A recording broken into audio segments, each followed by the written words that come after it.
César Pérez Guevara es un joven y brillante abogado venezolano, doctorando en historia, profesor universitario, que desde hace apenas un año se ha visto obligado a exiliarse en España, huyendo, como tantos otros, del desastre de la dictadura chavista. Gracias a su presencia en redes sociales como YouTube y TikTok, empieza a ser muy conocido en ambientes hispanistas. Hablamos con él sobre la difícil e inaceptable realidad de Venezuela, de la que nos relata hechos espeluznantes, sobre la narrativa histórica imperante y sobre el que parece que va a ser un tema capital en los próximos meses, el conflicto sobre el Esequibo. Sir Walter Raleigh es mandado, obviamente, para expoliar, para robar, para esquilmar, para todas esas cosas que hacían los ingleses encantados de la vida a modo de piratería en ese momento, en el siglo XVI. Él llega con una cantidad de hombres superiores y termina apresando a don Antonio de Berrío. Entonces, Sir Walter Raleigh lo que quiere es enterarse de todo lo que ha hecho don Antonio de Berrío y, por tanto, atribuirse él los méritos del el descubrimiento y de la conquista. Entonces, el territorio de Colombia, lo que llaman la Gran Colombia, para intentar explicarse, en este caso, territorio de la provincia de Venezuela, es reconocido por los británicos expresamente en el año 1824 y 1825 que parte a raíz del Esequibo. O sea, no es dubitable. Ese es el territorio de la República de Colombia, en particular de los departamentos de Venezuela. Entonces, bueno, los británicos siempre pragmáticos, ¿no? Dicen, está bien, vamos nosotros a sentarnos a llegar a un arreglo, pero la Gran Bretaña, y quiero ustedes que entiendan esta humillación que se hace, ¿no? La Gran Bretaña no se va a sentar con un país primitivo a negociar, ¿no? Por parte de el presidente del Tribunal Arbitral, terminan nombrando a un señor llamado Fyodor Martins, que se supone que es imparcial, ¿no? Porque es ruso. Sí, Fyodor era ruso, Martins ¿no? Sí, era un un diplomático anglófilo, ruso. pero era un anglófilo de la peor clase, que había publicado libros antes de este conflicto, en el cual decía que Inglaterra era el país más avanzado de toda la historia del momento y que había que seguir más bien a Inglaterra. Y en ese libro, de unos planteamientos muy positivistas y muy conocidos en la época, él decía que los países avanzados o civilizados, mejor dicho, no tenían por qué negociar con los países primitivos. Y ya última pregunta, último tema que abrimos contigo, pero bueno, nos parece necesario, imprescindible conocer tu opinión sobre el conflicto del Esequibo, que parece que es un tema que se está calentando y que seguramente se va a calentar en las próximas semanas, meses, ¿no? Ha habido un referéndum reciente, ¿no?, en el que Maduro ha preguntado a la población y da toda la sensación de que, pues en el típico acto de las tiranías, pues toma la idea de un enemigo exterior para aglutinar al pueblo, ¿no? Eso es lo que da la sensación. También hay parece explotaciones petrolíferas en el Esequibo, pues puede haber algo de interés, pero bueno, económico, pero bueno, sabiendo que Venezuela ya tiene las mayores reservas del mundo, pues seguramente ese no es el tema principal, ¿no?, que está detrás de todo esto. Y luego está el conocimiento histórico del conflicto del Esequibo, que nadie mejor que tú, doctorando en historia, nos vas a poder explicar, porque no es muy conocida la historia de lo que ha pasado en España. ¿Cuáles son los argumentos históricos para considerar que estos, creo que son en torno a 150.000 kilómetros cuadrados, ¿no?, de territorio, en realidad pertenecen a Venezuela, que como siempre los ingleses cuando le compran la Guayana a Holanda, pues están tratando de arramblar con lo que no es suyo. Luego hay en medio del camino histórico un laudo arbitral en 1899 con un resultado pues, muy contrario a Venezuela, una Venezuela que se había apoyado en Estados Unidos para tratar de ganar peso frente al Imperio Británico. Bueno, cuéntanos un poquito todo lo que opinas sobre este conflicto. No, primero que en lo absoluto estás abusando de mi tiempo, créeme que estoy aquí de muy buena gana y me encantan este tipo de conversaciones. Creo que es necesario que hablemos de todos estos temas y está funcionando, ¿eh?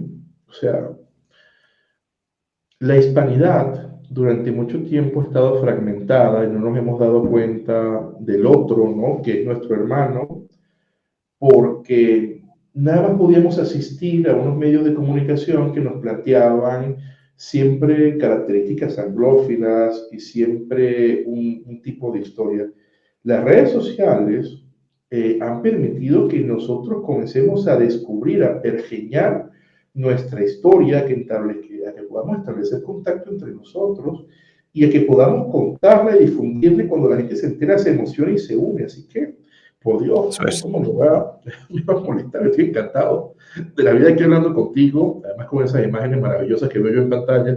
No sé si las verán los que estén viendo este video, pero allí estaba don Blas de Leso y doña Isabel I de Castilla, la Eso es, sí, maravillosa sí. reina católica, a la cual admiro profundamente. Yo siempre he dicho que doña Isabel I de Castilla no es solo una, como a veces quieren decir, una mujer, una de las mujeres importantes de la historia. Este es uno de los seres humanos más importantes de toda la historia. Es la que trae al mundo, lo arrastra del medioevo y lo planta en la modernidad, ¿no? Y lleva adelante un credo de respeto, de altruismo, de bondad para el diferente y de crear Absolutamente. hermanos en lugar de crear enemigos. O sea, es una mujer maravillosa, por Dios. Sí, sí, sí. Poco se habla de su majestad. Bueno, vamos a hablar de el Esequibo con todo el gusto del mundo. Al momento en el cual hablo con ustedes, quiero que sepan que no voy a poder, de ninguna manera, dada la brevedad, entrar en profundidades históricas sobre el Esequibo, sobre su historia. Sin embargo, si ustedes googlean en YouTube, ustedes ponen César Pérez Guevara, mi nombre, y ponen Esequibo, van a conseguir una clase de 2 horas y media, en la cual en un curso que yo dicté que se llama Historia de las Fronteras de Venezuela, es un deber conocer a tu país, explico todo con lujo de señales, con lujo de detalles, mejor dicho, la historia del Fenomenal. Esequibo. Pues añadiremos el enlace en la descripción también. No sabía que tenías esa conferencia. Sí, sí, ese curso, de hecho, esa sesión la puse gratis, solamente para que la gente pueda tener contacto con esto, porque es verdad que se conoce poco. Si puedes colocarme, Pablo, la Vamos a añadir. imagen de los viajes de Alonso de Ojeda, la primera, por favor. Esta es la primera. Muy bien. A ver, creo que es un hecho conocido por todos nosotros que precisamente estos viajes que se hicieron a lo que alguna vez fue llamada tierra firme de estos territorios que hoy en día son la parte norte de Sudamérica, aquí primero llega, por supuesto, es la monarquía hispana, ¿no? De hecho, Cristóbal Colón llega a Venezuela, pasa por Venezuela. Pero va a ser don Alonso de Ojeda, tal cual como ustedes observan, que entre el primero y el segundo viaje, el periplo que él realiza, va a terminar pasando por lo que es la boca del Esequibo, ¿no? Ustedes lo ven allí claramente, ese es el mapa de Venezuela, para ponerlo, como no tenemos un indicador, no tenemos un cursor aquí, pero puedo decirles, por lo menos que ustedes observan allí, Margarita, que es una isla, ven el continente allí donde dice Paria, sigue deslizándose por el continente. Si se dan cuenta ustedes, Alonso de Ojeda está bordeando el continente, porque están descubriendo lo que hay, pasa por Paria, ve la boca del Orinoco, o sea que es un río bastante caudaloso, y ve la boca del Esequibo. Es decir, perdón, don Alonso de Ojeda se da cuenta y es el primero que descubre esto, ¿no? Ahora bien, con el paso del tiempo, todo lo que va a ser la población del territorio venezolano no es tan sencilla, ¿no? También tengo un curso de historia en la página del Centro Rocio, en la cual explico lo que es la historia hispánica de Venezuela en 12 sesiones, y allí explico a profundidad todo lo que es el asentamiento y la conquista de determinadas regiones. En este caso, la conquista de Guayana es una conquista bastante accidentada, es una conquista que comienza viniendo precisamente desde lo que es el nuevo reino de Granada, territorios que hoy en día son colombianos, porque el hombre que va a realizar los grandes descubrimientos en territorio guayanés, va a ser el don Antonio de El Berrío.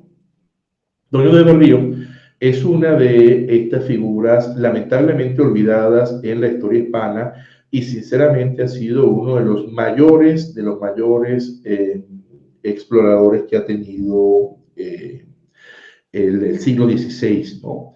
Él era sobrino de Gonzalo Jiménez de Quesada, que fue tan importante para la fundación de las ciudades del Nuevo Reino de Granada, lo que hoy en día conocemos como Colombia. Y su objetivo en la época, que era bastante normal por las cosas que se decían, era conseguir el dorado. Entonces, don Antonio del Berrío realiza una serie de expediciones porque había escuchado que había ríos donde existía oro, ¿no? Y comienza a adentrarse en lo que es Guayana. Él realiza la fundación de varias ciudades, entre ellas Santo Tomé de Guayana, Ciudad Bolívar, hoy en día se llama Ciudad Bolívar, la ciudad de San José de Oruña, en la isla de Trinidad, porque él es uno de los que se maneja en esta etapa por lo que es el caudaloso Orinoco. O sea, realmente la obra de don Antonio del Berrío es impresionante, lamentablemente olvidada. Un hombre segoviano de nacimiento.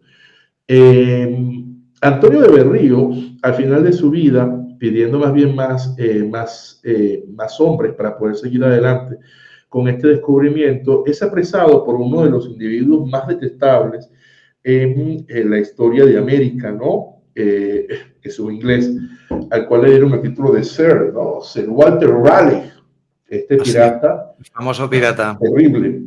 Sí, sí. Amante de Isabel I, seguramente, por lo que cuentan las... Imagínate. Sir Walter Raleigh es mandado, obviamente, para expoliar, para robar, para esquilmar, para todas esas cosas que hacían los ingleses encantados de la vida a modo de piratería en ese momento, en el siglo XVI. Él llega con una cantidad de hombres superiores y termina apresando a don Antonio de Berrío. Entonces, Sir Walter Raleigh lo que quiere es enterarse de todo lo que ha hecho don Antonio de Berrío y, por tanto, atribuirse él los méritos del descubrimiento y de la conquista de estos territorios que obviamente no tenían absolutamente nada, pero nada que ver con él, ¿no? Y en efecto lo hace así. Él se lleva a don Antonio de Berrío, mata a unas cuantas personas con las cuales Antonio del Berrío se encontraba y obliga a don Antonio del Berrío a que explique, le diga exactamente dónde está el dorado y cuáles son los nuevos lugares a los cuales él se supone que ha llegado. Ahora, don Antonio del Berrío se hace loco, literalmente, ya está bastante mayor y se hace como el que no entiende lo que le pregunta, se hace como que una especie de alucinado. Una de las cosas que dice Walter Raleigh, este hombre ni siquiera sabe dónde está el este y dónde está el oeste, este no puede ser el descubridor de todo esto, ¿no? Y bueno, así como salva el pellejo y también salva lo que son sus descubrimientos, pero los mapas se los roba y llega Walter Raleigh y por supuesto, sin ningún tipo de ambaje, publica estos descubrimientos como si fueran suyos, ¿no? O sea, un bandido completo. Ahora, un poco más adelante en la historia, o mejor dicho, en esta época, vamos a encontrar nosotros que se entendía que todos estos territorios formaban parte de la monarquía hispana.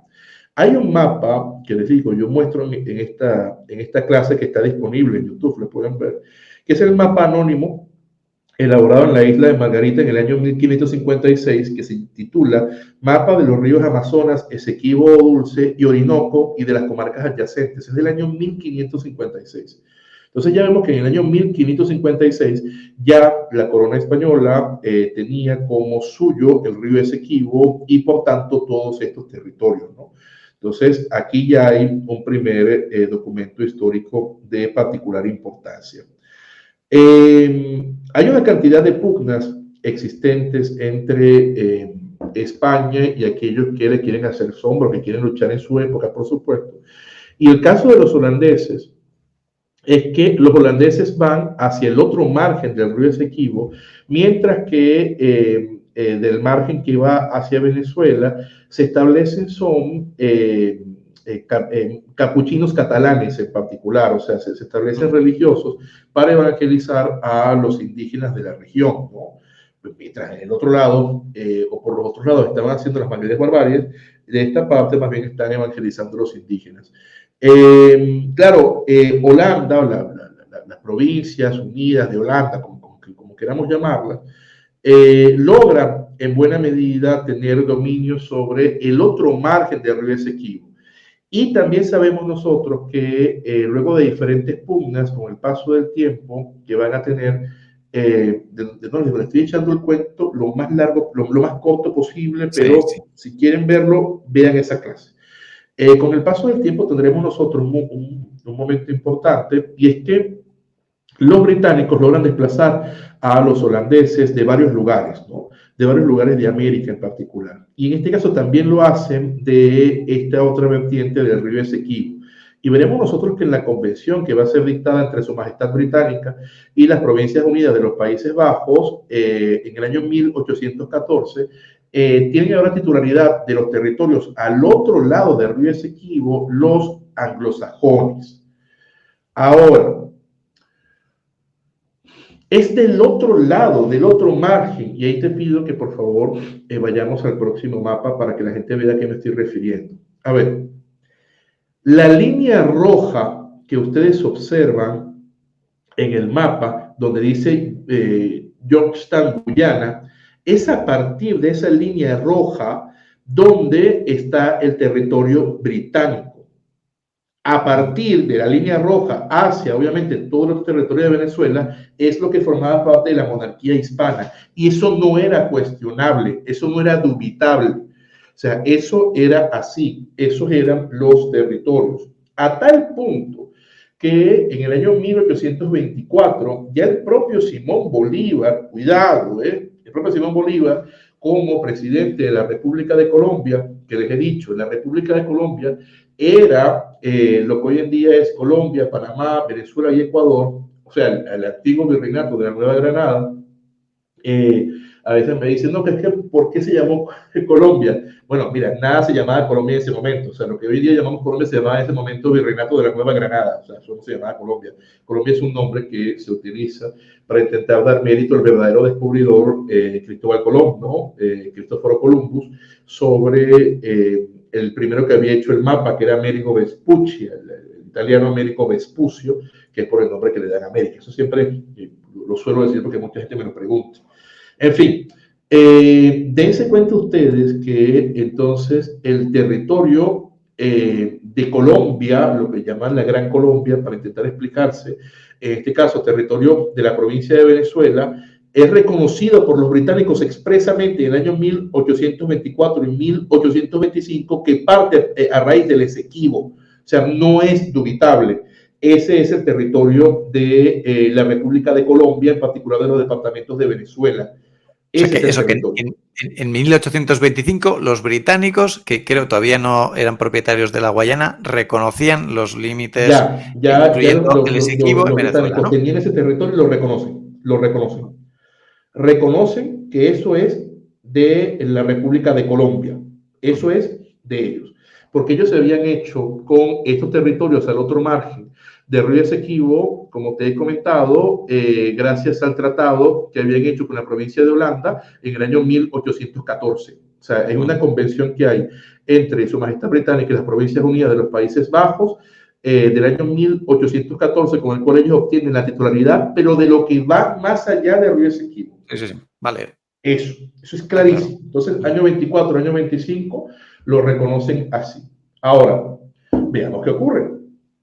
Obviamente, al momento en el cual se separa las provincias de ultramar de la monarquía hispana y se balcanizan, comienza un proceso en el cual son muy débiles, ¿no? Y más allá que Venezuela tiene una guerra civil tan espantosa en el cual muere un tercio de la población, no es poca cosa, es un tercio de la población, es la guerra de independencia más destructiva de esta zona, y además se matan 2 de cada 3 hombres. La industria está totalmente, bueno, la industria, me refiero al modo en el cual se llevaba adelante la vida económica, que fundamentalmente eran las grandes plantaciones de cacao, ¿no? las haciendas están totalmente abandonadas y además tienen muy poca población porque, como te digo, la mayoría o buena parte de ella murió durante la guerra de independencia, ¿no? Entonces, claro, la situación de Venezuela, al momento en el cual en el año 1830 se proclama el Estado de Venezuela y se separa de la República de Colombia, pues es bastante lamentable, es un paisito, ¿no? Un paisito que no tiene ningún tipo de poder militar ni nada por el estilo y que más bien tiene una deuda impresionante con Inglaterra, con sus, con sus, con sus casas mercantiles, ¿no? Sí, con los Porque a vaqueros. los mercenarios a muchos no les pagaron.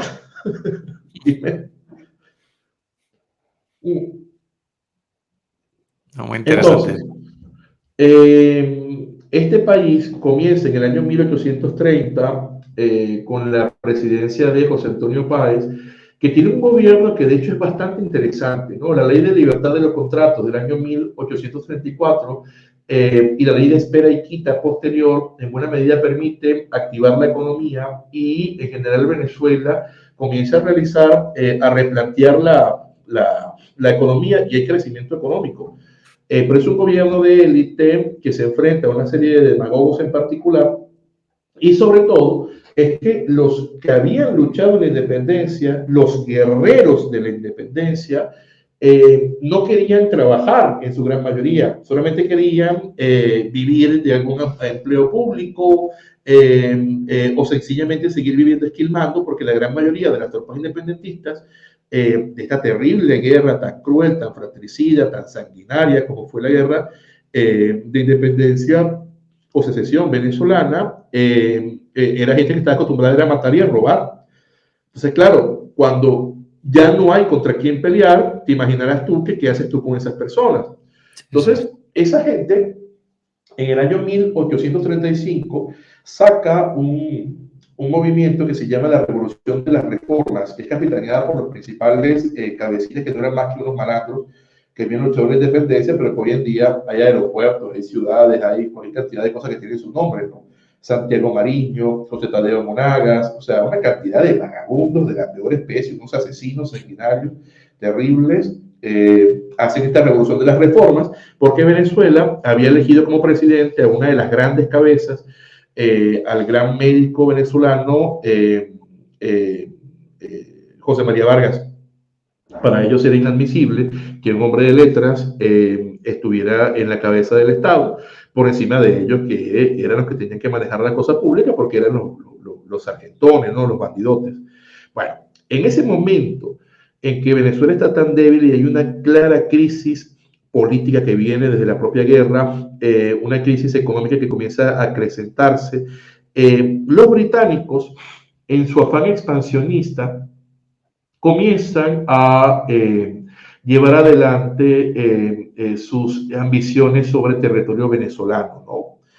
Y entonces, desoyendo el propio reconocimiento que ellos hacen de el territorio venezolano, contratan a un sinvergüenza, porque la verdad que no hay otro modo para tratar a un señor como este presunto cartógrafo, geógrafo alemán llamado Robert Schomburg, para que realice la delimitación de los territorios entre Inglaterra, en la Guayana y Venezuela. Entonces nos damos cuenta que en la primera línea que hace este sinvergüenza, llamado Robert Schomburg, ustedes ven que es esta línea que está al lado de la línea roja, ¿no? Y se está metiendo dentro del territorio, o sea, violando el principio limítrofe de Venezuela. Bueno, pero allí se mete, lamentablemente poco se puede hacer, porque sinceramente ahí Venezuela está en una situación de conflicto, ¿no? Y sobre todo cuando a partir del año 1847 entra al poder uno de los peores individuos en la historia de Venezuela, llamado José Tadeo Monagas, que su frase predilecta era: la Constitución era un librito que sirve para todo. Un hombre que en un paralelismo, claro, no está bien hacerle el anacronismo, pero para intentar explicarme en tan poco tiempo, él fue el equivalente al chavismo de su época. O sea, acabó con todo el sistema, colocó una cantidad de ladrones en los puestos del Estado siempre y cuando le sirvieran para él, a los que no estaban con él los echaba del puesto de trabajo. O sea, era un señor muy similar y además era profundamente ineficaz en el manejo del Estado, en el manejo de la cosa pública. Y además era un hombre muy corrupto, ¿no? Entonces, claro, les digo para más o menos equipararles el estado en el cual se encuentra Venezuela a partir del año 1847, en esa etapa negra de Venezuela que se llama el Monagato, que va hasta el año 1858, en la cual él comparte el gobierno una vez con su hermano y luego hace una reforma constitucional para quedarse para toda la vida. Mientras estamos nosotros los venezolanos, entonces, todavía con un país destruido y ahora con tremendo malandro, con tremendo déspota en el poder, pues los británicos se siguen metiendo. Ustedes observan allí, año 1840, la segunda línea Schomburg. Y ustedes ven ya hasta dónde va. O sea, es realmente impresionante todo lo que el hombre ha avanzado, ¿no? Por supuesto, existen protestas, ahí vemos el año 1841, como nuestro ministro Alejo Fortique reclama a los británicos, cómo es que se van a meter hasta allá, pero los británicos, que son como son, dicen que sencillamente ellos, ese territorio es de ellos y que si Venezuela no le gusta, pues que Venezuela entonces lo defienda. Aquí los británicos se comportan realmente de un modo bastante, pero bastante bravucón, ¿no? En el año 50, en 1850, ustedes observan que Venezuela es tan débil gracias a este nefasto régimen que vivía, que era el Monagato, que los británicos logran cerrar un acuerdo entre Venezuela y la Gran Bretaña, en el cual ellos nos obligan a nosotros a no entrar en el territorio que era nuestro. Ellos dicen, bueno, mira, para dejar la pelea, vamos a hacer una cosa. El territorio que está en disputa, ninguno de los dos se va a meter. Lo cual era estúpido, porque no es que estaba en disputa, nunca estuvo en disputa, era nuestro, ustedes se metieron. Pero bueno, es el gran imperio británico y José Tadeo Monagas era, como dicen en Venezuela, era bien guapo, era bien valiente para torturar a su población, para hacerle daño, algo así como el chavismo, ¿no? O sea, vamos, con tu población tú eres bravo, tú tienes presos políticos, tú matas gente, pero cuando te enfrentas a potencias extranjeras, allí te dejan de todo, ¿no? Así son. Bueno, entonces, claro, está ese acuerdo que realmente es lamentable. Seguimos viendo en lo que siguen siendo las llamadas líneas Schomburg, vemos en el año 1887 otro avance más, o sea, se siguen metiendo dentro de nuestro dominio, ¿no? Y es por eso que observaremos nosotros en esta época cosas muy interesantes, es decir, cosas interesantísimas. Aquel que sepa un poco de historia del mundo occidental en particular, sabrá que, claro, en el siglo XIX, Inglaterra, ya que ha vencido a su gran enemiga España, se expande despótica y colonialmente por cualquier lugar que le plazca, ¿no? Esquilma a las repúblicas salidas de las provincias de España y se encarga, pues, de hacer lo que le provoca. Pero los Estados Unidos de Norteamérica, que luego de que también comienzan a expandirse, ¿no? Sobre todo por la compra de Luisiana de Thomas Jefferson y lo que es el resto de posturas que ellos van realizando, luego de lo que es su cruenta guerra civil y por supuesto, ¿no? El establecimiento, el desarrollo por todo lo que es el norte de América, la derrota que le infligen a México, que le roban más de la mitad del territorio, ya a finales del siglo XIX, luego de la fiebre del oro y de todas estas cosas, el planteamiento de Estados Unidos es un planteamiento en el cual se crean grandes fortunas y las grandes fortunas son aquellas que van a determinar lo que va a ser el manejo político de las cosas, ¿no? Lo que va a ser el manejo político de los asuntos. Y en este aspecto en el cual ya están lo suficientemente fuertes, claro, tienen grandes negocios y siempre los tuvieron, cuidado, que mientras nosotros los hispanos nos peleamos entre nosotros, los anglosajones siempre fueron aliados, siempre. O sea, se separaron, pero inmediatamente comenzaron a ser aliados en contra de los demás. Observaremos nosotros como a finales del siglo XIX, el presidente Grover Cleveland, curiosamente, en uno de estos arrebatos que tienen los británicos, que por la época le plantean a Estados Unidos desde picarse un pedazo de Venezuela, dado que Estados Unidos estaba buscando un lugar donde mandar a sus negros, o a buena parte de sus esclavos, pues consideraban que eran muchos. Esos documentos existen, están en el libro del profesor Manuel Donís, que se llama La controversia por el Esequibo, o sea, las cartas Ajá. las Pues cartas no entre conocía este Inglaterra y aspecto Estados Unidos. del tema. Curioso, sí. Interesantísimo, interesantísimo. Estados Unidos no hace caso, pero además el presidente Grover Cleveland, por esta época, viendo que Inglaterra se estaba quedando con una tajada de Venezuela, lleva adelante o coloca otra vez en el tapete lo que es la doctrina Monroe, ¿no? O sea, una doctrina que ha tenido relevancia durante varios momentos en la historia, pero que particularmente intenta hacer que no exista ningún tipo de acto de imperialismo europeo sobre territorio americano, porque el territorio americano es de Estados Unidos, básicamente. O sea, exacto, el imperialismo tolerado en América es solo el estadounidense. Sí, sí, eso es. Exactamente, lo único que podemos abusar aquí de los demás somos nosotros. Sí, Ustedes no. Bueno, eso lo plantea Grover Cleveland, ¿no? Y claro, el tema está en cómo se iba a terminar zanjando el asunto, porque a finales del siglo XIX tiene realmente muchos intereses Inglaterra en otras regiones del mundo, y ya esta parte la han tomado. Sin embargo, Inglaterra le interesa muchísimo quedarse con las riberas del río Orinoco, o sea, hasta allá se pensaba meter Inglaterra, pero por supuesto también están todos los lugares a los que están llegando en diferentes continentes, así que ya Venezuela o esta parte de América ya no era algo tan importante. Además que también tenían buena alianza con los norteamericanos, que no estaban viendo con demasiado buenos ojos que existieran tanto desplazamiento en América. Entonces, bueno, los británicos siempre pragmáticos, ¿no?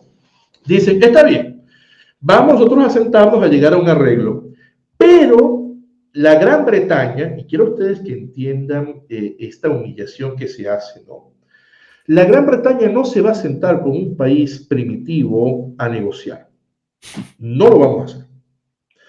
Por tanto, el único modo en que solucionemos este arbitraje que llama Venezuela va a ser siempre y cuando no negociemos con los venezolanos. O sea, nosotros no vamos de ninguna manera a permitir que la Gran Bretaña negocie con este país que ni a país puede llegar. Claro, lo dicen ellos que fueron los que propiciaron la separación, ¿no?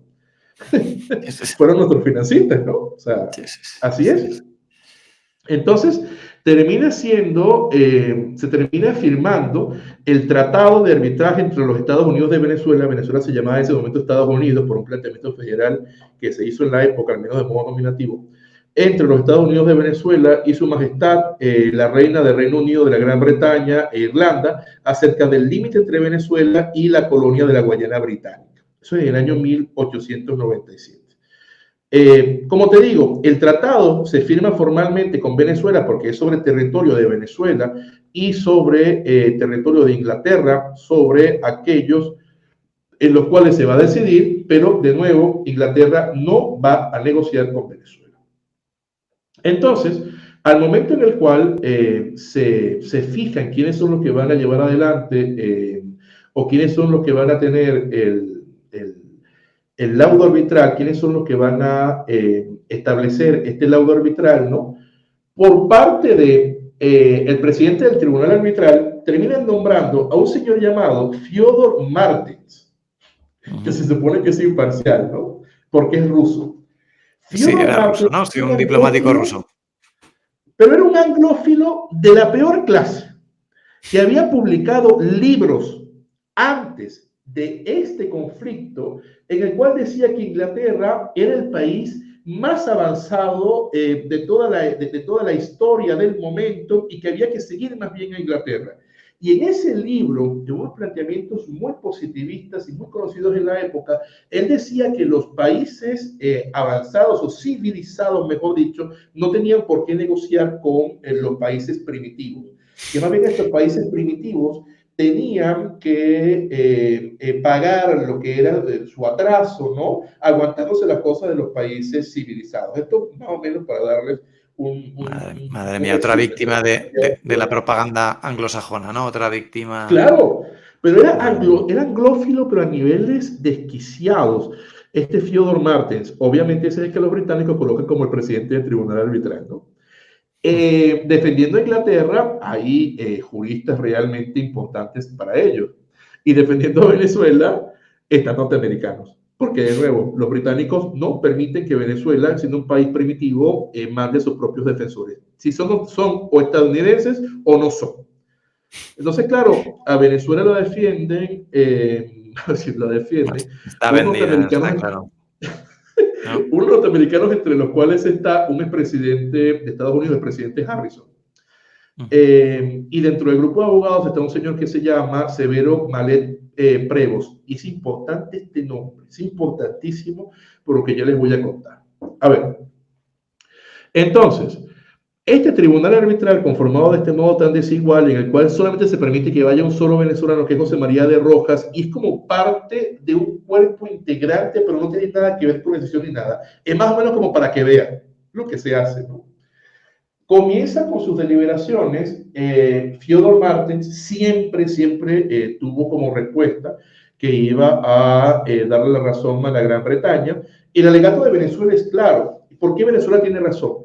Bueno, porque sencillamente el principio que se manejaba y que se maneja aún en el derecho internacional de la época es el principio del uti possidendi iuris. Básicamente es lo que te pertenecía, te seguirá perteneciendo. ¿A qué se refiere esto?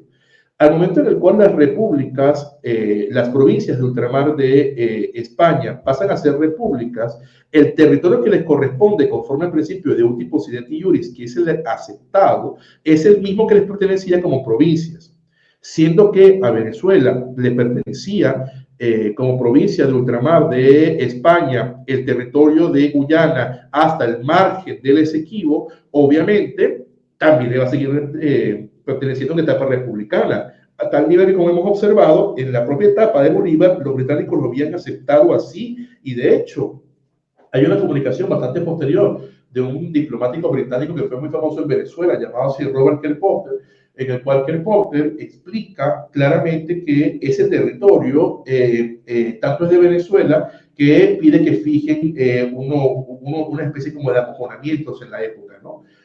Luego los británicos, que ya habían contratado a este gandul, a este vagabundo, Robert Schomburg, dicen que ese señalamiento del cónsul británico Robert Kirkpatrick había sido hecho a nivel personal, que no tenía nada que ver con lo que era la postura de Inglaterra. O sea, es una cosa que lo que es caro. de locos, ¿no? Y bueno, comienzan las deliberaciones del tribunal arbitral. Ahora, te imaginarás tú que el Fyodor Martens, el anglófilo, tiene la decisión a favor de Inglaterra, ¿no? Violando los documentos históricos que presenta la representación que apoya a Venezuela, sin ningún tipo de razón jurídica, ¿no? Esto es una razón política, y la razón es política porque el que puede es Inglaterra y ya. Punto. Esa es toda la razón que existe.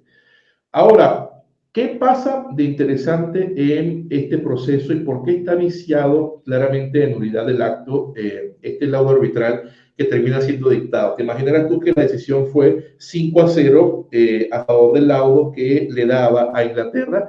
Todo eso que vemos ahí, que se llama zona de reclamación, que está en amarillo, todo eso le fue concedido a Inglaterra y le fue despojado a Venezuela. O sea, para que imaginen ustedes el tamaño, porque yo estoy convencido de que hay mucha gente que no concibe las magnitudes del tamaño de los territorios que existen en América. En ese territorio de reclamación cabe toda Irlanda. O sea, para que se imaginen ustedes el tamaño. O sea, no es poca cosa lo que le quitaron a Venezuela. Ahora, uno de los hombres que formó parte de este proceso, Severo Malet Prevost, se encargó de denunciar que habían existido unos manejos bastante amañados durante el proceso, ¿no? Además que cuando tú revisas el laudo ni siquiera está motivado. O sea, si tú vas a dictar un laudo dirimiendo una controversia territorial, tú tienes que decir, por tales razones, en virtud de tales principios y en virtud de tales documentos que me presentaron, yo, el jefe del tribunal arbitral, considero que en efecto esto es de cada quien. No, el laudo solamente dice esto para Inglaterra, y además incurre en ultrapetita, que es un vicio de las sentencias desde siempre.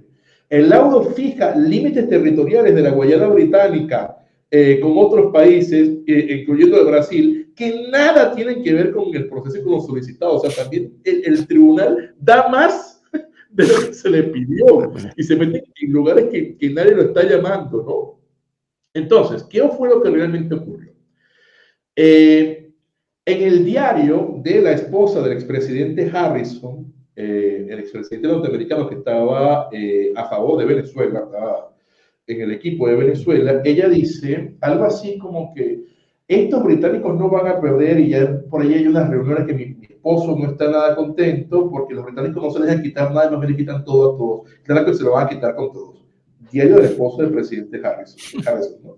Pero por si eso no fuera claro, Severo Malet Prevost, este hombre que formó parte de esta delegación, al momento en el cual Venezuela, en el siglo XX, ya estando él bastante mayor, comienza su reclamación, porque el laudo tiene muchas características que lo hacen nulo, él apoya a Venezuela, pero se deja una serie de memorias que le señala a un hombre de su confianza, que una vez que él fallezca, las coloque a plena luz, ¿no? a la luz pública. Muere hasta los 88 años, Severo Malet Prevost. Está en Google, ustedes pueden conseguirlo. A mí usualmente Wikipedia no me gusta porque Wikipedia está cargada de errores y cualquiera puede meter la cantidad de cosas que quiera allí. Pero hay parte de este memorándum de Severo Malet Prevost que está disponible en Wikipedia. Voy a leerles una parte para que ustedes puedan entender qué fue lo que pasó y cómo Malet Prevost narra, ¿no? Él dice: antes de ir a París, el juez Brewer, abogado norteamericano que estaba apoyando a Venezuela, y yo nos detuvimos en Londres. Y estando allí, el señor Henry White, encargado de negocios de los Estados Unidos, me ofreció una pequeña comida a la cual fue invitado el Lord Justicia Mayor Russell, que era el abogado británico. En el curso de la conversación, me aventuré a expresar que las decisiones de los arbitrajes internacionales debían fundarse exclusivamente en consideraciones legales. Lord Russell respondió inmediatamente: estoy enteramente en desacuerdo con usted. Estimo que los arbitrajes internacionales deberían ser conducidos por vías más amplias y tomar en consideración cuestiones de política internacional. Desde aquel momento comprendí que no podíamos contar con Lord Russell para decidir la cuestión fronteriza sobre la base de estricto derecho. Cuando nos reunimos en París, conocí a Lord Collins, abogado británico. Apareció claramente que Lord Collins estaba sinceramente interesado en darse cuenta completa de todos los hechos del caso y en determinar la ley a estos aplicable.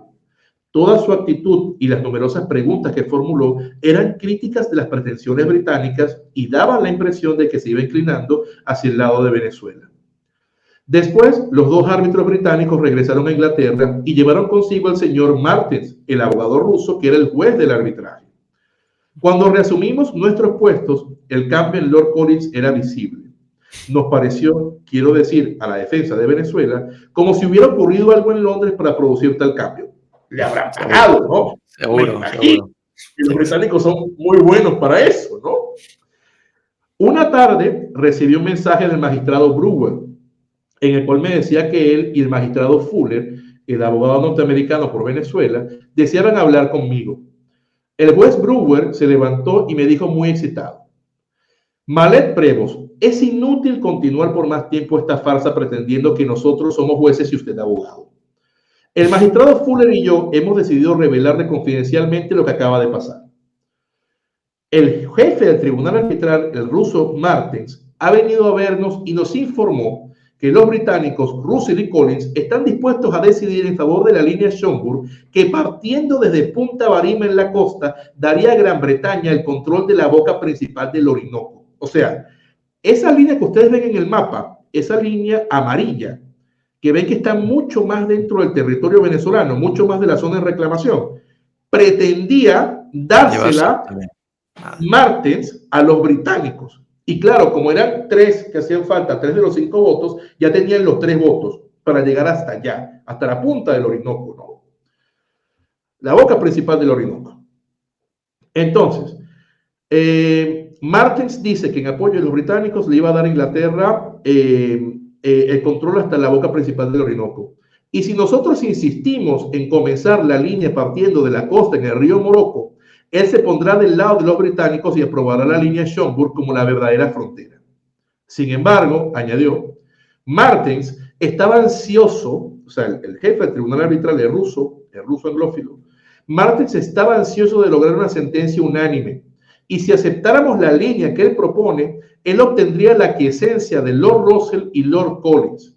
Es decir, lo que estaba proponiendo el ruso anglófilo Fyodor Martens, jefe del tribunal arbitral, era que la línea comenzara a cierta distancia al sudeste de Punta Barima, de modo de dar a Venezuela el dominio de la boca del Orinoco. O sea, él está diciendo, bueno, mira, esto es lo peor que puede pasar, ¿no? Así como pasa en las conversaciones con los narcotraficantes. O sea, mira, te puedo hacer esto, pero para no hacerte esto, déjate hacer esto otro, ¿no? Para que vean lo bueno que soy. O sea, te voy a robar, pero no tanto.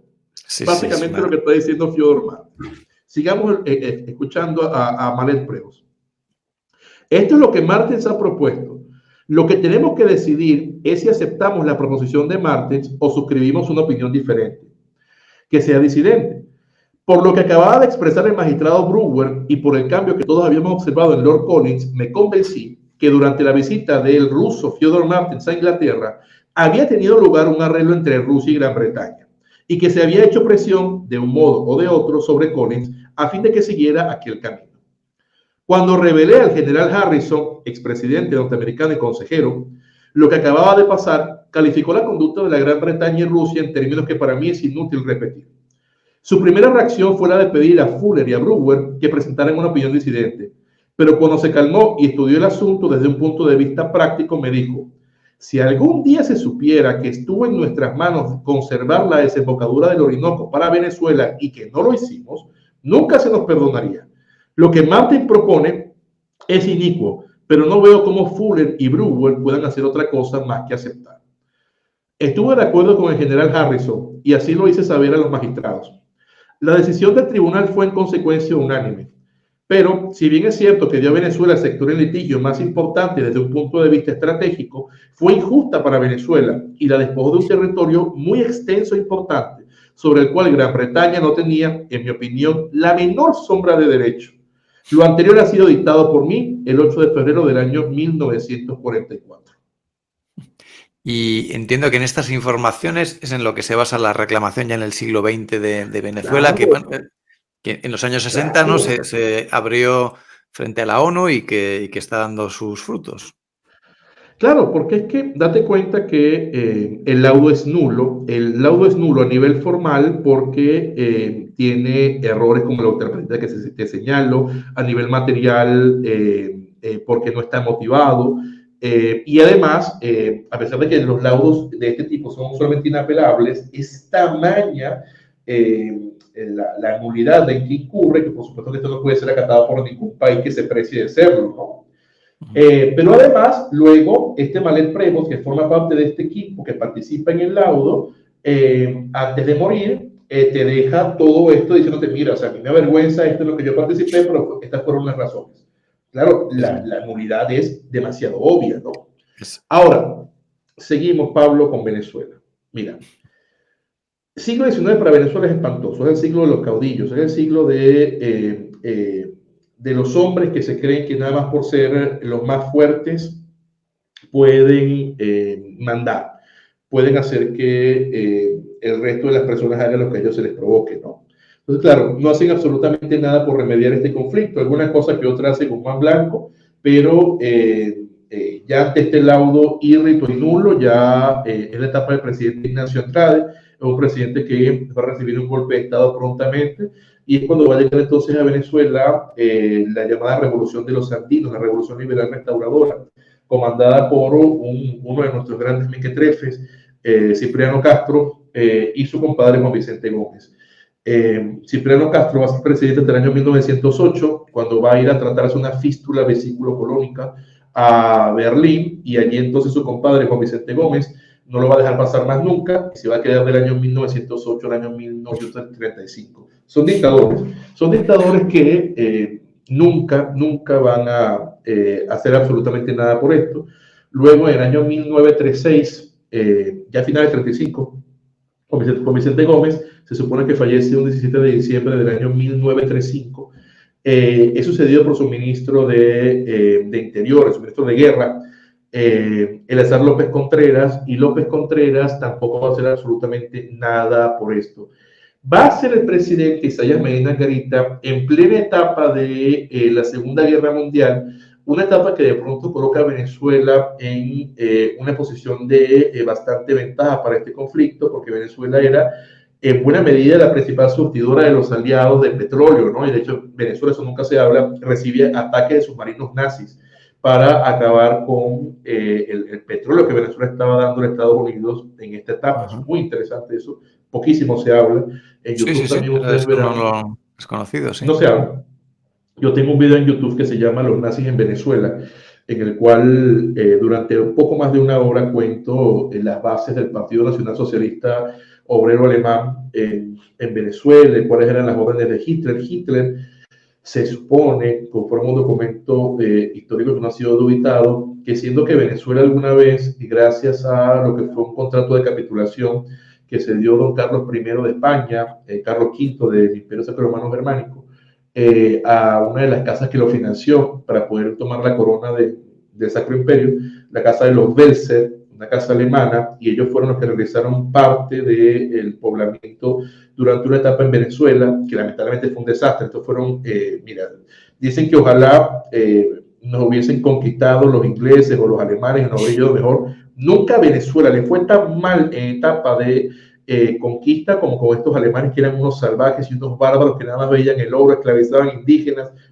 Terribles ellos, ¿no? De hecho, a tal punto que tuvieron que mandar al obispo Cisneros desde Santo Domingo para quitarle el poder a estos alemanes porque estaban violando todas las leyes de India, ¿no? O sea, imagínate tú la barbaridad. Bueno, Hitler se supone que en sus planes de expansión mundial había visto a Venezuela como una especie de territorio alemán histórico y pretendía quedárselo, ¿no? Que cuidado que décadas antes con la política de Otto von Bismarck también se hablaba mucho de la posibilidad de quedarse con la isla de Margarita en particular, como un punto estratégico para Alemania allí, pero al final esto son cosas que se planeaban, que se hacían, pero nunca se llevaban a buen puerto. En fin, Venezuela tiene una muy buena posición. Durante la Segunda Guerra Mundial se declara no beligerante, pero a pesar de esto, claramente está surtiendo de materia prima a los aliados, y es allí entonces cuando comienza nuestro reclamo ferviente por el Esequibo en particular, ¿no? Por esta vulneración, por la época cuando se conoce el memorial de Severo Manet Prevost y comienza nuestra pugna. Claro, Inglaterra, sabemos muy bien cómo le está yendo, ¿no? Durante la Segunda Guerra Mundial y las cosas que le están ocurriendo a Inglaterra en ese punto. De tal modo que Inglaterra nos había quitado a nosotros la isla de los Patos y nos la da como una concesión graciosa, porque los británicos son increíbles. O sea, te quitan las cosas, ¿no? Y cuando en algún punto te las tienen que devolver, porque a ellos mismos les hace falta que les hagas un favor, es una concesión graciosa producto de su bondad. O sea, te digo que es asqueroso lo que va a ser la entrega durante la Segunda Guerra Mundial de la isla de los Patos a Venezuela por parte de los británicos. Y de esto se hablaba, pero los británicos ya estaban realmente deseando en esta etapa salir de esta Guayana. Ya les parecía bastante inconveniente mantener esa colonia. O sea, era muy costoso y era muy poco práctico para ellos. Entonces, ya lo que se estaba hablando era de que ellos iban a crear un nuevo estado allí y que eso iban a dejar que se desentendiera. Y por supuesto, entonces Venezuela está realizando esta clase de planteamientos. Venezuela en el año 1948 elige por primera vez, a través de unas elecciones democráticas universales, directas y secretas, a un gran novelista venezolano, un gran intelectual llamado don Rómulo Gallegos. Venezuela, mientras el resto de países hispanoamericanos, la gran mayoría están con dictaduras. Venezuela tiene una democracia, pero sabemos que ya está en este entonces lo que es la Guerra Fría, y Estados Unidos maneja una política en la cual quiere tener hombres o tiranos, hombres fuertes que sirvan a sus intereses frente al comunismo, ¿no? Entonces, por supuesto, Estados Unidos conforma un libro, eso se ha demostrado un libro maravilloso que se llama Auge y Caída de Rómulo Gallegos, de el historiador y periodista que en paz descanse, Simón Alberto Consalvi, con documentos de la propia inteligencia norteamericana que fueron desclasificados, que muestra cómo efectuó el golpe de Rómulo Gallegos fue ordenado. Y así entonces cómo entra una nueva dictadura en Venezuela, la dictadura o la década militar que comienza con la cabeza de Carlos Delgado Chalbot, y Delgado Chalbot fallece al poco tiempo en circunstancias muy extrañas en el año 50, y comienza entonces el régimen de Marcos Evangelista Pérez Jiménez hasta el año 1958. Pérez Jiménez, a pesar de lo que se diga de él, Pérez Jiménez sí tenía planes de recuperar el Esequibo, recuperarlo con las armas. Vamos, es que esto es una cosa que es de cajón, ¿no? La soberanía se ejerce, no se negocia. Eso es nuestro. A ver, Sí, sí. esto a veces dicen, no, que eso es algo bélico. Quítale tú un pedazo de territorio a los anglosajones. Quítase. A ver si ellos van por allá y a negociar o a decirte, bueno, vamos a... Un laudo, sí. Ellos no se van a poner con laudo, ¿no? Ellos mandan sus tropas. Entonces, claro, Venezuela, luego de la caída del régimen de Pérez Jiménez no puede llevar adelante esta incursión militar porque obviamente tiene un golpe de Estado del 58. Se inaugura la etapa de la democracia venezolana, lo que se llama el régimen liberal democrático de Venezuela, según la categoría de Germán Carrera Damas. Va del 58 al 98. Y este es un tipo de régimen socialdemócrata en el cual se turnan dos partidos, un partido socialdemócrata, pero que tiene unas bases mucho más tiradas a la izquierda, que es el Partido de Acción Democrática, y el Partido Social Cristiano COPEI, que es un partido que en sus inicios, de hecho, está bastante ligado a la Falange Española y a grupos ultraconservadores. Entonces, claro, es una democracia que pretende siempre como ser la buena, como llevarlo todo por la paz, todo muy naif, y además tiene una resistencia armada comunista en Venezuela de un montón de trasnochados que quieren hacer una suerte de revolución cubana, como la de Fidel Castro, que es una peste que en los años 60 irradia por toda Hispanoamérica. Entonces, es así como observaremos nosotros que se va a dar un acuerdo entre una Venezuela poderosa, una Venezuela democrática, una Venezuela que está bastante estable en comparación con el resto de países, y una débil Guayana que apenas estaba naciendo en el año 1966. De hecho, ahora mismo no estoy muy seguro si el acuerdo, eso es el acuerdo de Ginebra del año 66. Ahora te digo, ahora mismo no estoy realmente seguro si en esta época ya había terminado de nacer la Guayana Esequibo, estaba a punto, o sea, la Guayana, la República de Guyana, o estaba a punto de nacer, porque parte de la negociación se da con Inglaterra. No estoy muy seguro de si ya había nacido, porque es en el 66 cuando se da la independencia de Guyana, pero también ese es el año del Acuerdo de Ginebra. Bueno, en fin, el punto está en que termina siendo, o bien personalmente, o bien subrogándose en la posesión de la detentadora, la propietaria, mejor dicho, del territorio, o la que estaba exigiéndolo Guyana, ¿no? ¿Qué es el Acuerdo de Ginebra? Que es el acuerdo según el cual todavía se rige este conflicto. Bueno, es un acuerdo en el cual se entiende que se van a utilizar todos los mecanismos del derecho internacional, como los buenos oficios de una tercera parte interesada, para poder resolver el conflicto y que no se vaya por la vía de las armas, lo cual es totalmente estúpido. O sea, te digo, es ridículo. O sea, es que la soberanía se ejerce. O sea, tú no puedes colocar tu soberanía en base a un acuerdo que tú vayas a llegar con alguien que siempre te la quitó. O sea, los guyaneses son los herederos de los anglosajones. Sí, sí. No sé si me estás escuchando. Sí, perfectamente, sí.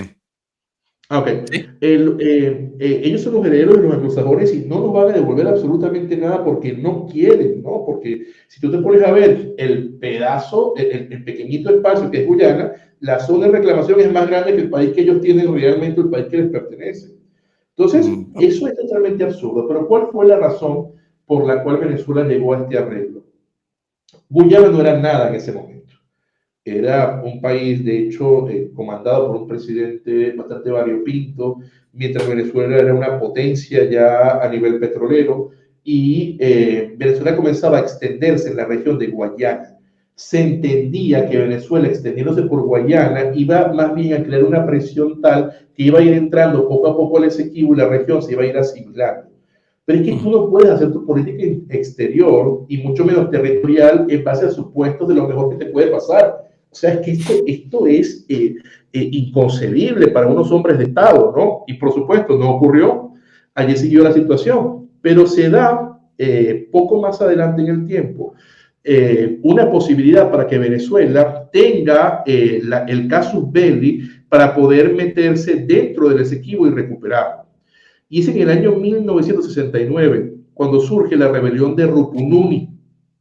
Ajá. Es una rebelión llevada adelante por propios habitantes del territorio de Guayana Esequiba que quieren ser venezolanos, perfectamente razonable. O sea, Venezuela en ese momento era un país al cual todo el mundo quería ir. O sea, tenía una cantidad de migrantes importantes. Era un país que económicamente le iba muy bien, mientras que Guyana era realmente un país lamentable. Entonces, por supuesto, se hace esta rebelión y Venezuela, en lugar de mandar tropas en los últimos días del gobierno del presidente Raúl Leoni, no lo hace, ¿no? Raúl Leoni, vamos, le quedaba muy poco tiempo de presidente. Entonces sale el socialcristiano Rafael Caldera, demagógico por demás, a decir que no, que por el cariño de vecindad de estos pueblos hermanos, basura, o sea, madre mía, qué inocencia. O sea, cuando me has comentado lo de la rebelión, es que es la típica actuación que forzaría el mundo anglosajón, ¿no? Forzar una rebelión de población local para tener la excusa, como hicieron, no sé, en California, en Texas, claro, para robárselas a México y después actuar. Y bueno, la inocencia de los líderes venezolanos que me estás comentando es infantil. Inocencia política o tontería, o quién sabe, ¿no? Yo diría a veces, falta de hombría, diría yo. Pero en base a ello, y de hecho salió, Venezuela no tuvo nada que ver con eso. Eso fue la propia gente que obviamente quería ser parte de Venezuela porque Venezuela era rica y poderosa. Entonces, era espontáneo. Muchas veces el gobierno de Guyana se puso a decir que era Venezuela que estaba instigando la rebelión, para poder quedarse en un acto imperialista. Y Fidel Castro dijo que Venezuela quería realizar actos imperialistas sobre Guyana, que Venezuela quería ser colonialista. Fidel Castro salió en defensa de Guyana, sí, eso es curioso. Fidel Castro salió en defensa de Guyana. Fidel Castro siempre estuvo en defensa de Guyana sobre el Esequibo por encima de Venezuela, siempre. Impresionante. O sea, Fidel Castro siempre fue un hombre en contra de los intereses de Venezuela. Entonces, por supuesto que es de estas cosas que ya vamos a ver qué es lo que va a pasar en el resto de la historia. Porque Venezuela es tan tonta que luego firmamos el protocolo de Puerto España en el año 70 con Inglaterra, con Guyana, para intentar otra vez seguir con cuestiones diplomáticas que no llegan absolutamente a nada y vuelve otra vez a estar en vigencia el Acuerdo de Ginebra. A partir de allí, Venezuela sigue metida hacia adentro, sigue pensándose a sí misma con gobiernos democráticos, con crisis económicas, con la crisis de las materias primas en América, que es lo que va a llevar adelante los grandes conflictos en América, producto de que van a quebrar muchos gobiernos, la economía va a alterarse. Claro, pasa Venezuela por una etapa, que es la etapa de la Venezuela Saudita, cuando suben los precios del barril de petróleo de finales de Rafael Caldera primero, inicio de Carlos Andrés Pérez. Venezuela es muy rica, pero luego de esta primera etapa de Carlos Andrés Pérez, entonces cuando bajan estos precios del barril de petróleo también, hay crisis de las materias primas y la cosa no va demasiado bien, ¿no? Entonces todo se mantiene más o menos así, pero Venezuela sí, los gobiernos democráticos tenían como idea en algún momento hacer algo con Guayana, en algún momento. Todo hasta que llega un traidor llamado Hugo Chávez al poder. Hugo Chávez, que es un traidor, era discípulo de Fidel Castro. Fidel Castro siempre fue totalmente anti-venezolano y estuvo siempre en contra de que Venezuela reclamara la Guayana Esequiba. Fue el primer presidente de la historia de Venezuela, Hugo Chávez, que dijo, no, pero eso de la Guayana, ¿cómo nos vamos a meter era Sí, allí. Yo decía, sí, ¿cómo vamos sorprendente. a nosotros hacer eso? Si eso es un pueblo hermano, antes por las políticas colonialistas que a nosotros nos hacían. O sea, claro, repitiendo el discurso de Fidel Castro, el traidor ese, ¿no? Es un traidor, Hugo Chávez. Y lo digo delante de todo el mundo y lo he dicho delante de chavistas, eso es un traidor a la patria, ¿no? Con el paso del tiempo, claro, tiene ese gran territorio allí, Venezuela no se mete, pero hay alguno que otro conflicto, pero en la etapa de Chávez, un total silencio de las relaciones exteriores del chavismo para Guyana. Claro, porque Chávez quería los votos de Guyana Esequiba y del montón de países más pequeños y de islas de lo que se llama CARICOM para poder seguir llevando adelante su proyecto político y que lo durara, porque Chávez lo que era un megalómano, pero sin ningún tipo de valor en nada de lo que hacía, valor por lo menos material, solamente era un megalómano. Entonces el presidente de Guayana en esta época está muy feliz, el señor Granger, ¿no? Porque él dice, no, bueno, ese conflicto ya lo arreglamos, por primera vez Venezuela se está comportando como debe comportarse, qué cosa tan maravillosa con Venezuela, ¿no? Y comienzan entonces exploraciones. No solo, y aquí me gustaría que pusieras la última imagen, porfa, para poder explicarle a la gente lo que está haciendo Guyana en esa época. No solamente estaba metiéndose Guayana en el territorio que estaba en la zona en reclamación, sino a niveles submarinos se estaba metiendo en la época de Chávez y se metió en la época de Chávez en territorio venezolano que nunca estuvo habitado a partir del año 1899. Y Chávez no dijo nada, nunca. Llamativo, es muy Cada llamativo. vez que se le consultaba, bueno, que a Chávez no le consultaban, realmente Chávez decía lo que decía porque él no permitía que ningún periodista lo entrevistara después de un tiempo. Hugo Chávez nunca dijo nada. Y mientras tanto, Guyana comenzó a dar permiso a empresas transnacionales, en particular a la Exxon, para que comenzaran a explorar en territorio, en reclamación y, como les digo, también en territorio submarino de Venezuela, a ver si había petróleo, y lo consiguieron. Y Venezuela no dijo nada. A tal punto que la única, y aquí lo digo, la única líder política que dijo algo en esta etapa fue María Corina Machado como diputada, diciendo que Venezuela tenía que hacer valer sus derechos de soberanía sobre el Esequibo.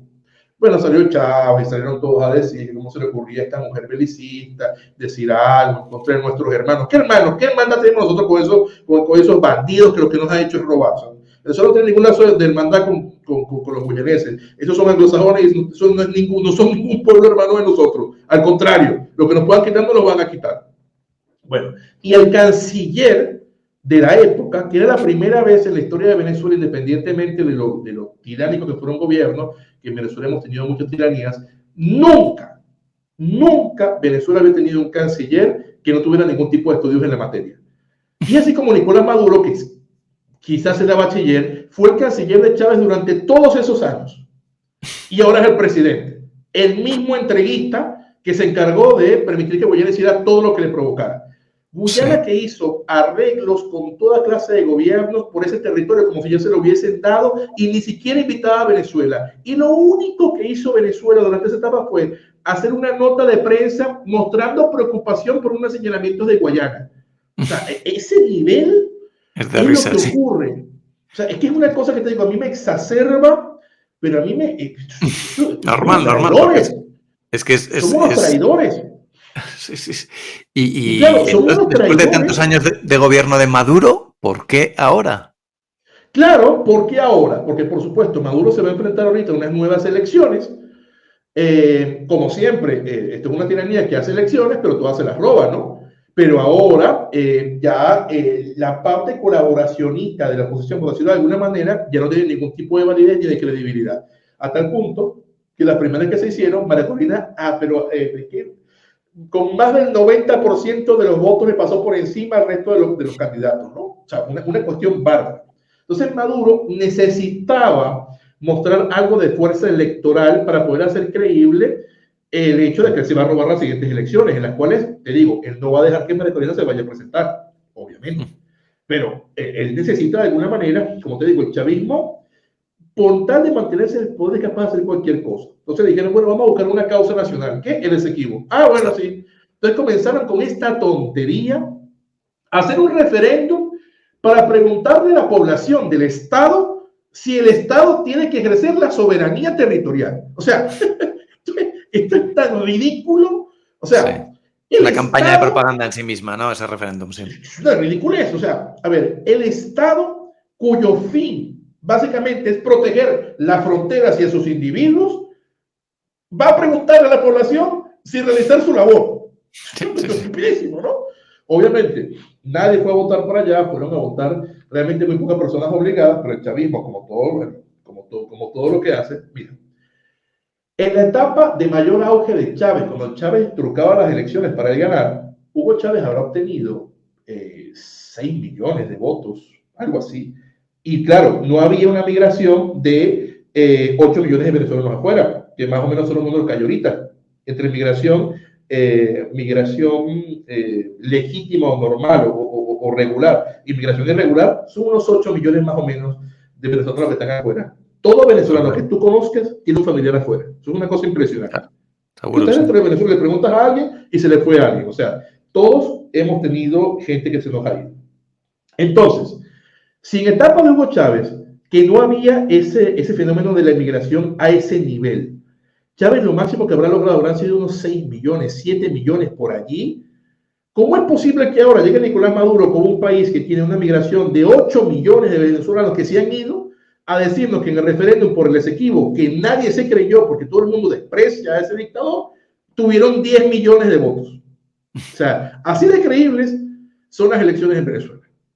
Según ellos, sacaron 10 millones de votos en el referéndum. Entonces, claro, Guyana metió ante la Corte Internacional de Justicia, y lo había metido anteriormente, un recurso para dilucidar el tema del Esequibo. Y la Corte Internacional de Justicia había dicho que ellos tenían competencia desde el laudo del 99 hasta el protocolo, el acuerdo de Ginebra del 66. Entonces, claro, el chavismo, ese tema que tenía encabezado porque ellos se habían negado a defenderse, porque son unos traidores, por supuesto, ahora tienen entonces este tema por ahí.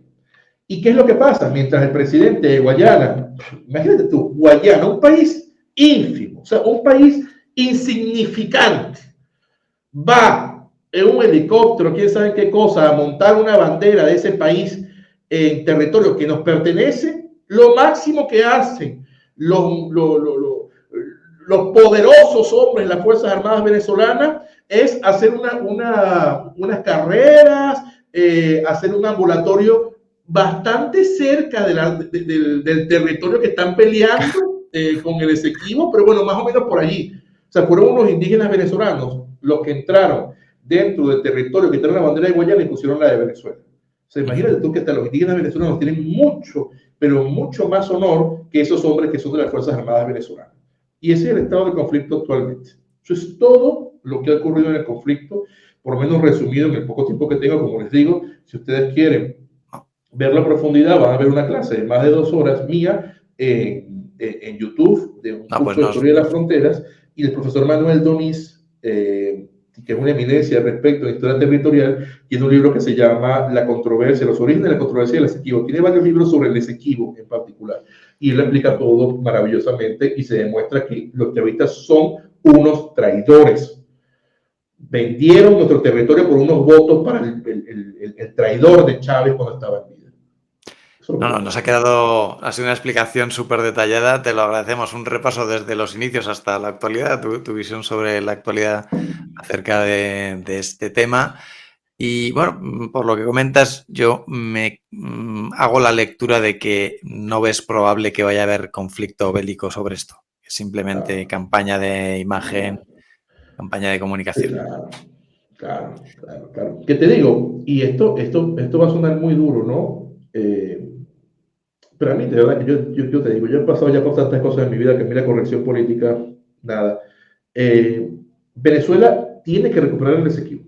Y eso se va a recuperar de modo armado. Punto. O sea, la soberanía sobre el territorio se ejerce y eso es nuestro. Si tú llegas a tu casa y en tu casa se meten unos señores y se le quedan una parte, pues mira, tú tienes el derecho de sacar a esas personas como sea. Eso es nuestro. O sea, ese acuerdo de Ginebra y todo eso que se hizo en su momento, en virtud de esa política democrática naif, de que todo se podía lograr por la paz, eso no funciona, así no se hacen las cosas. Ahora, ¿el chavismo va a hacer algo? No, son unos cobardes. Ellos sirven para reprimir y para matar estudiantes en las manifestaciones, y para pegarle a señoras, para eso que sirven ellos. Pero ellos el estado paupérrimo que se encuentran ahorita, darse con otro ejército de un país tan minúsculo que debería darles vergüenza que les estén haciendo lo que le están haciendo, no van a hacer nada. No. Bueno, pues nada, muy, muy interesante. Como hispanistas, lógicamente, apoyamos la recuperación del Esequibo, como las Malvinas, como Gibraltar, y es algo que tenemos que tener siempre presente y pues idealmente a través de las herramientas diplomáticas luchar por recuperar estos territorios en lo Yo te digo, posible. yo no. O sea, tú no le vas a quitar a estos señores por la vía diplomática nada. Muy bien. Y bueno, yo te hablo desde lo más profundo de mi corazón. En este aspecto, tampoco sería un conflicto tan grande. Claro, con el chavismo no. Gente, con el chavismo no va a pasar absolutamente nada. Pero Venezuela, con un gobierno serio, con el paso del tiempo, eso se recupera. Y ya. Sí, sí, sí, sí. O sea, te digo, eso muchas veces hay muchas amenazas y hay por parte de lo que es el buenismo internacional, hay muchas amenazas, de si te metes vamos a hacerte tal cosa, te vamos a hacer lo otro. Claro, cuando se meten en los Estados Unidos o cualquiera de estos países a hacer algo, hay dos o tres que pillan, ¿no? Pero de resto, nadie dice nada. Se metieron ellos y si ellos dicen, bienvenido sea. Pero cuando hay otros países que también se meten para reconocer sus territorios y ya, y muestran una actitud plausible, no pueden hacer nada. Porque además en este caso, tenemos razón. O sea que Eso no es es indubitable, eso es impepinable, sí. claro. O sea, esto no es, te digo yo, o sea, no quiero entrar en mayores detalles, mucho menos en comparaciones a ver, el caso por lo menos de lo que ocurrió en Crimea es muy diferente a este caso. O sea, de hecho, tienen muy poco en común. Pero lo que te quiero mostrar sencillamente es lo siguiente. Usted se metió en Crimea. ¿Y eso fue la Tercera Guerra Mundial? Pues no. Se metieron allí. ¿Sabe? Independientemente de quien los apoye, que no los apoye, ellos pusieron su razón, se metieron allí, etc. Nosotros que tenemos una razón histórica de ahorita, que sencillamente nos hicieron una vulneración por un laudo en un territorio que es extraordinariamente rico, pero que tiene realmente muy poca población, mira, es que no lo veo. Pero bueno, esto Bueno, ya son llegará el temas momento, llegará el momento. Bueno, César, nada, muchísimas gracias por este repaso que hemos hecho por la actualidad y por la historia venezolana, una verdadera lección magistral en muchos aspectos. Y pues nada, desearte lo mejor, sobre todo, en el fondo, desde un punto de vista egoísta, pues ver que una persona con tu bagaje, con tu formación, con tu talento, pues ha venido a España, pues para nosotros es una alegría y esperemos que te sientas aquí en España pues cada día más a gusto y que puedas desarrollar felizmente tu vida y tu carrera profesional. Y bueno, nada, darte las gracias por No, este rato, hemos gracias. aprendido mucho y como te digo, desearte lo mejor. No, yo te digo, te doy las gracias por el espacio, te doy las gracias por los deseos. Desde que llegué a España, me he sentido en casa. O sea, he llegado a España a vivir, me he sentido en casa, me han tratado como en casa. De hecho, curiosamente, dictaba yo una charla en virtud de Hispanidad Cartagena, en Cartagena, en el propio puerto, enfrente de una plaza llena de gente, y para mí era como estar en Caracas, en Chacao, era el mismo ambiente, ¿no? Eh, claro, sí te digo, y esto es una cosa que te vas a conseguir con los que nos toca migrar de modo forzado, que les pasó a muchos españoles que llegaron a Venezuela, eh, eh, durante el siglo XX, ¿no? O sea, que dejar Sí, sí, toda tu de eso vida hay que ser atrás. conscientes, que son ciclos, la cosa cambia y quién sabe dentro de 40 años quién está emigrando a qué país, ¿no? Hispano, Yo eso. te digo, por lo menos, yo en Venezuela tenía mi oficina, era profesor, eh, y tenía mi despacho jurídico, y aquí, bueno, mira, aquí ni siquiera, aquí apenas estoy haciendo ahorita la convalidación de la carrera, imagínate tú. Eh, no soy claramente mi propio jefe. no estoy dando clases, o sea, son cosas que, pero me Sí, invitan a sí. dar conferencias, que de verdad que lo agradezco profundamente porque me recuerda las cosas que hacía yo, puedo expresar exactamente quién soy yo. Y bueno, conozco personas todos los días, y bueno, Poco a poco ya y veremos ojalá, cómo. bueno, seguro que esta charla va a hacer que seas un poquito más conocido, que se vea tu conocimiento, tu talento. Oye, y animamos a los espectadores a que vean en César un candidato para muchos posibles puestos, profesores universitarios, etcétera. Ojalá tengamos aquí alguna persona que pueda trasladarte alguna oportunidad. Y No, sí, claro, bueno, se pero los estoy agradezco. seguro de que acabarán llegando, César, bueno, pues sin duda y pues no tiene que ser un periodo fácil en tu vida personal, pero bueno, pues seguro que con el pasar de unos pocos meses, pues irás viendo que todo va mejor. Eso estoy absolutamente convencido. No, te lo agradezco profundamente. Igual, bueno, en las redes sociales ahí hemos comenzado hace poco, sobre todo en TikTok, estamos haciendo muchas publicaciones. Claro, también está en Instagram y Twitter, pero yo les invito a que hagan cosas en TikTok porque veo que TikTok es la herramienta que le está llegando más a los más jóvenes y necesitamos a los más jóvenes de este lado. Entonces, Tienes toda la hay razón. que Sí, sí. intentar, claro, porque YouTube está bien, pero yo veo que TikTok son muchachos y yo creo que ese es el futuro que necesitamos nosotros contar, ¿no? Entonces, bueno, después también seguirme por allí y bueno, de verdad, Pablo, muchas gracias, te agradezco mucho la bondad de estar por aquí, te agradezco mucho la bondad en general, ha sido un placer, me he pasado muy bien. Yo también, yo Gracias. también. Ha sido muy interesante, hemos aprendido mucho. Pues nada, César, un fuerte abrazo.